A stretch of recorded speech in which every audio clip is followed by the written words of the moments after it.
الإسلام ديني ومحمدا رسول الله ويقيني. Kullu mri'in tahta zilli shadaqatihi. Setiap orang akan bernaung di bawah wakafnya itu. Panas terik, tak ada tempat bernaung. Idza sama'un fatarat, langit terbelah, wa idzal kawakibun tasarat, planet bertabrakan, wa idzal biharu fujirat, lautan diledakkan, naik air sungai Musi ini ke darat, wa idzal quburu bu'athirat, semua yang dikubur akan bangkit. Tak ada tempat bernaung. Tapi ada orang yang dapat naungan, tenang dia di padang mahsyar, tak ada kepanasan sama sekali. Siapa dia? Itulah yang mengasihi 100 sak semen tadi. Adapun yang 2000 perak ya koran lah. Koran. Kalau ada yang 500.000 itu tenda biru. Kemudian kalau ada yang 1 juta semen. Tapi sak berapa sak semen dapat anu pun tak dapat, mungkin seng lah. Seng ini pun kalau angin kencang hilang juga aja. Nah, saya bukan mau memuji-muji diri saya, enggak, cuman sedang menghibur karena udah habis 5.500.000 tadi. Saudara yang dimuliakan Allah Subhanahu wa taala, saya yakin dan percaya ada orang yang tak seperti saya, dia tak mau nyebut, dia tak mau ria, dia diam saja. Diam aja, diam dia transfer. Ustaz Somad jangan macam itulah. Tengok tuh bapak anu ibu anu, diam aja transfer. Berapa ditransfernya? 15.000. 15.000 dolar kali 15.000. Wah, Bapak Ibu, tapi salahnya ini belum lagi ada. Bapak Ibu yang dimuliakan Allah Subhanahu wa taala, dawu mardakum bisadaqah, kata Nabi. Obati orang yang sakit di antara kamu dengan sedekah. Jadi orang-orang tua dulu selalu mengatakan tolak bala. Banyak-banyak sedekah, tolak bala. Mau puasa, tolak bala. Mau pindah rumah baru, tolak bala. Artinya apa? Karena memang itu bukan hanya ucapan di mulut orang-orang tua saja, itu hadis Nabi. Kata Nabi sallallahu alaihi wasallam, shadaqatu sirri tadfa'u mitatas su'. Sedekah itu menolak mati jelek, mati su'ul khatimah. Kita selalu berdoa, Allahumma khtim lana bi husnil khatimah wa la takhtim alaina bi su'il khatimah. Oleh sebab itu wakaf ini amat sangat kita galakkan. Bagi Bapak Ibu yang sudah mewakafkan tanah, alhamdulillah. Yang belum bisa mewakafkan tanah, mewakafkan mushaf, mewakafkan Al-Quran, beli agak 10, 100, serahkan ke pondok pesantren Penang kita. Bisa juga dalam bentuk wakaf tunai, dituliskan di amplopnya itu, ini wakaf tunai untuk membeli ini ya, yang cukup untuk batu bata. Tak cukup batu bata, agak kecil sedikit, batu kerikil. Kerikil juga tak cukup, pasir juga tak cukup, bawalah itu sampai mati. Karena kalau dipeturutkan nafsu dunia ini tak pernah cukup, Bapak Ibu. Lau kana li ibni Adam wadiyan min zahab, seandainya manusia ini punya lembah dari emas, tak cukup. Latamanna yakuna lahu wadiyan akhar, dia pasti akan minta satu lembah lagi. Walan tamla fahu illa turab, sampai mulutnya disumbat tanah. Sesudah disumbat tanah barulah kata dia cukup. Tapi waktu itu tak ada guna lagi. Orang-orang mati itu sangat ingin hidup macam kita. Orang-orang yang sudah mati meninggal dunia itu kalau ditanya, "Hai mayat, maukah kau hidup?" Mayat itu menjawab, "Laula akhartani ila ajalin qarib." Ya Allah, berilah aku masa supaya bisa hidup lagi walaupun qarib, sejenak, sekejap, sebentar. Lalu kata Allah, "Kalau aku kasih kau hidup, kau mau buat apa?" Orang mati itu menjawab, "Fa as-saddaqah." Aku mau bersedekah. Tak ada orang mati itu menjawab, "Kasih aku hidup, aku mau salat tahajud." Tak ada. "Kasih aku hidup, aku mau haji." Tak ada. "Kasih aku hidup, fa as-saddaqah." Aku mau bersedekah. Ahli tafsir membalas. Mereka bahas ini. Kenapa orang mati itu mau bersedekah? Kenapa dia mau bersedekah? Ternyata amal-amal lain dapatnya setelah kiamat. Kalau ada orang haji mabrur, itu dapatnya setelah kiamat. Tapi sedekah begitu masuk liang lahat langsung dapat. Makanya dia ingin bersedekah. Karena kata Nabi, idza matal insan, hadis riwayat Muslim, kalau mati manusia inqata'a, putus. Yang tak putus itu diantaranya adalah shadaqatun jariyah, sedekah yang tetap terus mengalir. Oleh sebab itu, mengulang kaji bagi Bapak Ibu yang ada diberikan Allah kelapangan rezeki, dan kita memang tidak bisa berkata nunggu lapang, karena memang semuanya selalu merasa kurang. Nantilah sesudah anak-anak ini besar baru bersedekah. Rupanya makin besar anak, makin besar pengeluaran. nantilah anak ini setelah kuliah baru berinfak. Rupanya setelah kuliah makin besar pula biaya kuliah. Nantilah setelah tamat untuk nyogok lagi masuk PNS. Nantilah setelah anak ini kerja, setelah kerja menyiapkan dana lagi untuk biaya nikahnya. Nantilah setelah nikah makin banyak biaya, cucu minta juga. Nah, jadi kalau dipeturutkan hidup ini sampai mati kita tak akan berbagi. Makanya begitu ada yang pikir-pikir lagi, berikan. Wa ma tunfiqu min khairin fa huwa yukhlifuh. Apapun yang kau berikan akan diganti Allah Subhanahu wa taala. Bagaimana dengan orang yang pelit, bakhil, kedekut, medit, dia genggam, dia tahan, tak mau dia bagikan. Wa man kafara, siapa yang tak mau, fa innallaha ghaniyun. Allah Maha Kaya. Allah Maha Kaya. Allah tidak perlu harta kita itu. Sesungguhnya kita berwakaf.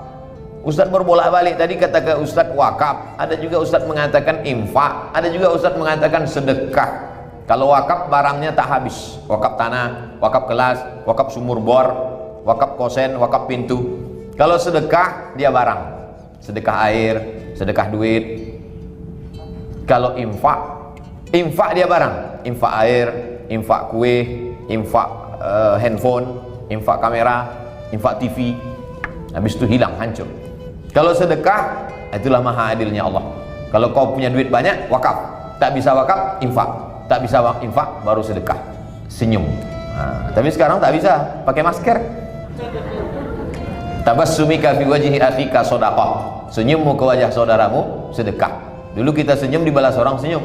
Sekarang kita senyum dia takut Covid. Oleh sebab itu maka tinggal dua saja lagi, wakaf dan infak. Tadi Ustaz itu apa namanya? Ustaz kasih dalam bentuk duit, kemudian duit itu nanti akan dibelikan ke semen. Semen itu menjadi kelas, maka dia disebut dengan wakaf.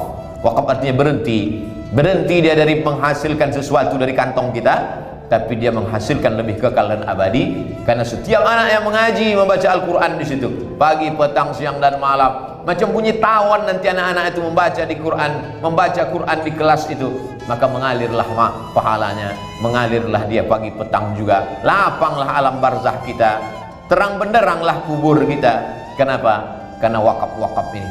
Adapun yang lain-lain ini tinggal Bapak Ibu, tinggal. Lama hidup banyak dirasa, jauh berjalan banyak ditengok. Saya sudah bolak-balik mengikuti pemakaman, dari mulai pejabat-pejabat, orang kaya-kaya. Belum pernah saya tengok orang kaya mati bawa mobil, tak ada. Mobil itu hanya sampai pelataran parkir, habis itu pulanglah kepala dinas, kepala badan, kepala kantor yang berkepala, yang tak ada kepala, semuanya pulang. Anak-anak menantu menangislah situ semua, habis tisu setengah kotak.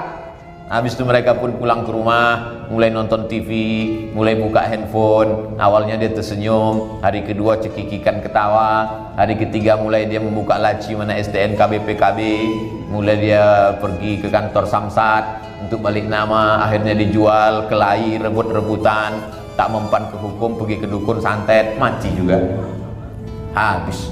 Tapi kalau sempatlah kita mewakafkan ini, itu sajalah yang mengalir di hadapan Allah Subhanahu wa taala. Da'u mardakum bisadaqah. Yang sakit-sakit berobat sudah, medis sudah, alternatif sudah, makan herbal sudah, belum juga sembuh. Maka tak ada cara lain kata Nabi, da'u mardakum bisadaqah. Obati dengan sedekah. Saya sampaikan hadis tentang da'u mardakum bisadaqah di Masjid Islamic Center Kabupaten Kampar, Bangkinang, Provinsi Riau. Selesai acara pengajian datang bapak-bapak. Ustaz Somad, iya Pak. Hadis yang Ustaz sampaikan tadi, da'u mardakum bisadaqah, sudah kami amalkan. Alhamdulillah, saya baru menyampaikan bapak sudah mengamalkan. Gimana ceritanya? Istri saya kena penyakit kista Pak Ustaz. Hasil ronsen nampak sebesar duit logam. Putih sudah sebesar duit logam di maaf di rahimnya itu. Akhirnya kata dokter, ini mesti dibuang kista. Tapi efeknya kalau kista ini dibuang, rahimnya hilang sekalian dan ibu tak bisa hamil lagi. Perempuan kalau sudah diponis begitu dokter, menangis si ibu itu, bapak itu pula tersenyum. Kan? Banyak yang senyum kan? Akhirnya Pak Ustaz kami tahu tentang hadis da'u mardakum bisadaqah. Sedekahlah, sedekahlah. Sedekahlah kami Pak Ustaz. Kami cari pondok pesantren, kami buatkan sumur bor. Pondok pesantren ini kan biasanya santrinya banyak, kamar mandi 2, ngantrinya panjang, sampai-sampai hampir keluar masuk balik ke dalam.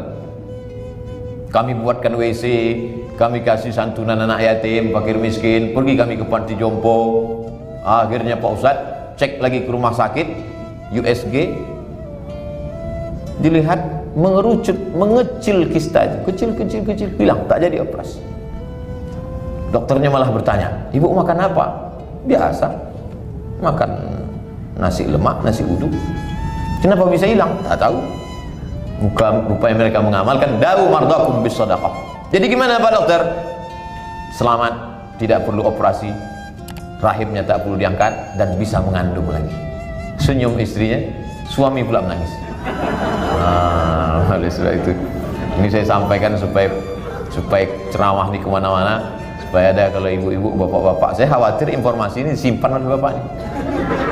Tapi insya Allah setelah ini tak bisa lagi dia simpan, karena sudah menjadi pengajian yang ditonton semua orang. Dawu mardakum bis sadaqah. Itu kisah nyata, true story, bukan cerita zaman Nabi dulu, bukan zaman sahabat, zaman sekarang. Orang yang masih hidup sampai sekarang cerita langsung ke saya. Lalu kemudian pula ada di buku Abu Amar Al-Misri, judul bukunya Sa'ah wa Sa'ah Gharaib wa Taraib, cerita aneh-aneh dan unik-unik yang terjadi di dunia. Seorang warga negara Saudi Arabia sakit, pergi ke Amerika, medical check up, dari ujung rambut sampai ke ujung kaki dicek, ada penyakit yang tak ada obatnya. Kata dokter, pulang saja ke rumah, makan enak, tidur enak. Nanti mana tahu Bapak Ibu medical check up ke rumah sakit, kalau ada dokter ngasih tahu tidur enak, makan enak, itu artinya malaikat maut udah dekat. Pulang ke rumah, tidur enak, makan enak, dia tahu. Akhirnya dia pulang ke Saudi Arabia, disedekahkannya lah semua. Dia mau mengamalkan dawu mardakum bis sadaqah, dia bagi-bagikan. Habis itu medical check up terakhir, pergi dia ke Amerika, dicek lagi. Heran dokter di Amerika itu, makan apa? Biasa, tak ada apa-apa. Terapi apa? Tak ada terapi. Dia hanya menyamalkan hadis Nabi SAW. Akhirnya sembuh. Nama bukunya Sa'ah wa Sa'ah Gharaib wa Taraib. Sudah diterjemahkan ke bahasa Indonesia, judulnya Semua Ada Saatnya. Penerjemahnya Abdul Somad LCMA. Ujung-ujungnya jual buku juga. Enggak, saya tak jual buku. Buku itu dulu saya terjemahkan 12 tahun yang lalu, dan sekarang dijual oleh penerbit di Jakarta. Tulisnya di situ penerjemah Abdul Somad LCMA, tapi saya tak dapat duit. Kenapa? Karena tak ada perjanjian royalti. Tapi tetap saya sampaikan. Kenapa? Karena isi kandungannya di dalam membangkitkan semangat orang-orang yang sakit dan lain sebagainya. Lalu kemudian ada seorang ulama ahli hadis namanya Imam Abdurrahman Ibnu Mahdi. Imam Abdurrahman Ibnu Mahdi didatangi oleh seseorang yang lututnya sakit lutut yang sampai bernanah, tak sembuh-sembuh. Wahai Imam Abdurrahman Ibnu Mahdi, tolong doakan aku, lututku sakit bernanah. Kata Imam Abdurrahman Ibnu Mahdi, tunggu aku sholat sunat 2 rakaat. Minta ilham kepada Allah. Sholat sunat 2 rakaat, terlintas di pikiran dia, dawu mardakum bis sadaqah, obatilah orang yang sakit dengan bersedekah. Akhirnya disuruhnya, kau cari kampung yang tak ada sumur, buatkan sumur di sana. Apa hubungan sumur dengan lutut bernanah ini? Yang tanya-tanya, buat aja sumur di sana. Akhirnya dibuatkannya sumur. Orang yang susah mendapatkan air pun mengambil air dari sumur. Setiap mereka selesai mandi, selesai masak, selesai minum, mereka berdoa, ya Allah, turunkanlah rahmat kepada orang yang membuat sumur ini, maka sembuhlah. Orang beriman mudah. Apa hubungan sumur dengan lutut? Innama amruhu iza arada syai'an ayyakula lahu kun fayakun. Datang ke Ustaz Agus Jaya, tanya sumur bor apa yang mau dibuat, tanya air minum steril tanpa nanti dimasak di dapur untuk minum santri-santri para penghafal Quran. Setiap mereka minum, mengalir di tenggorokan mereka, mengalir pula ke alam barzakh bapak ibu ayah kita. Jadi kalau kita anak-anaknya bersedekah, itu langsung automatically sampai ke orang tuanya. Berdasarkan hadis Sa'ad, datang Sa'ad bertanya kepada Nabi, ya Rasulullah, ummi matat, makku sudah mati, apa atasaddaqu anha? Kalau aku bersedekah, pahalanya sampai apa tidak ke emakku? Kata Nabi, tasaddaq, bersedekahlah engkau, pahalanya sampai. Ayu sadaqatu afdal, sedekah apa yang paling afdal? Kata Nabi, saqyul ma, memberi air minum. Oleh sebab itu memberi air minum, itu untuk santri-santri amat sangat baik. Tapi bukan berarti karena saya suruh membuat sumur bor, lalu yang bersedekah sembako jadi berhenti. Bukan itu maksudnya. Yang sembako terus, yang ada program pembagian sembako. Jadi kita sesuai dengan level masing-masing. Yang sanggup kasih wakaf, paling tinggi wakaf. Tak sanggup wakaf, wakaf tunai. Duit nanti dirubah jadi wakaf. Di bawah wakaf tunai, infak. Tak juga sanggup infak, sedekah. Senyum-senyum aja. Likulli sulama minkum sedekah. Setiap tulang-tulang kamu ini mesti ada sedekahnya. Setiap tulang-tulang kita ini mesti ada sedekahnya. Mengangkatkan barang orang, sedekah. Bersalaman dengan orang, sedekah. Sekarang mau salaman tak bisa, takut kena Covid. Mau senyum tak bisa, karena pakai masker. Paling susah ceramah setelah Covid ini lah. Tak tahu kita orang telah senyum, tak marah, tak tahu. Matanya aja berkedip-kedip. Saudara yang dimuliakan Allah Subhanahu wa taala, oleh sebab itu ini kesempatan. Banyak orang yang risau dengan berdirinya pondok-pondok pesantren ini. Kalau udah berdiri pondok pesantren, ujung-ujungnya pasti nanti penggalangan dana, stres dia. Tapi bagi orang yang mengerti tentang investasi akhirat, justru mendengar pondok pesantren terbangun, di situ bangkit adrenalinnya. Dia semakin semangat mencari nafkah, semakin semangat bisnis. Maka yang kaya raya dengan bisnisnya, yang punya kekuasaan dengan tanda tangannya, APBD, mumpung masih berlaku tanda tangan itu, arahkan ke pondok pesantren. Ya, nanti sesudah pensiun baru datang ke Ustaz. Banyak juga nih orang-orang datang ke saya, apa yang bisa saya bantu Pak Ustaz? Bapak masih ada jabatan, baru aja pensiun. Banyak-banyak zikir aja lah Pak. Mumpung tanda tangan masih laku, mainkan. Mumpung jabatan masih ada, gunakan. Tapi jangan gara-gara itu ditangkap KPK. Bapak-ibu yang dimuliakan Allah Subhanahu wa taala. Saya ceramah ini tak pandai lembut-lembut, langsung-langsung aja. Yang kasih, kasih. Yang tak kasih, neraka jahanam siap. Banyak orang tersinggung, sakit hati, tapi ini di akhirat dia baru terima kasih sama saya. Nyari saya dia nanti. Terima kasih Pak Ustaz, kalau tak Ustaz sampaikan dulu tak jadi ku jual mobil itu Pak Ustaz untuk bersedekah. Oleh sebab itu Bapak Ibu yang dimuliakan Allah Subhanahu wa taala, tidak ada amal yang paling hebat daripada sedekah. Kenapa begitu? Karena orang yang banyak ibadah, kalau dia bakhil, lebih hebat lagi orang yang sedekah tapi ibadahnya biasa-biasa saja. Sholatnya, tapi jangan gara-gara ini pula sholat Jumat aja. Kau nggak sholat zuhur, kata Ustaz Somad yang penting sedekah. Nah, bukan, sholatnya yang wajib-wajib aja, ibadah sunatnya kurang, tapi sedekahnya luar biasa. Itu lebih disukai Allah Subhanahu wa taala daripada orang yang banyak ibadah. Makanya selalu kita diajak hayya 'alal falah. Marilah menuju kemenangan. Siapa yang menang itu? Wa may yuqa syuhha nafsihi. Siapa yang selamat dari penyakit syuh, fa ulaika humul muflihun. Itulah orang yang menang. Syuh itu adalah keterikatan, kemelekatan benda ke dalam hati. Kalau sudah melekat harta itu dalam hati, nantilah Pak Ustaz sedekah udah agak tua makin pelit. Makanya kadang orang sudah tua itu otak sudah tak ingat lagi. Salat zuhur pun 2 rakaat. Sahur tadi ikut sama kita, jam 2 makan siang tak ingat, tapi surat tanah ingat. Itu dia. Ya keburu minum Adam. Anak Adam manusia itu makin tua, tapi yang 2 ini tetap muda. Apa dia? Hubbul mal, cinta pada harta, wa karahiyatul maut, hubbud dunya, cinta kepada dunia. Makanya jangan heran kalau orang makin tua makin ganas, makin tua makin surat tanah itu sampai lapuk di bawah bantal. Oleh sebab itu maka jangan tunggu tua, mumpung masih muda, mumpung masih sehat. Wa sihhataka qabla saqamika, masa sehatmu sebelum kau sakit.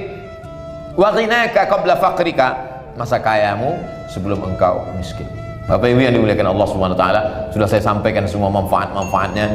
Tentu kita semua mau mati dalam keadaan husnul khatimah. Tak ada gunanya hidup ini banyak amal kalau mati dalam keadaan su'ul khatimah.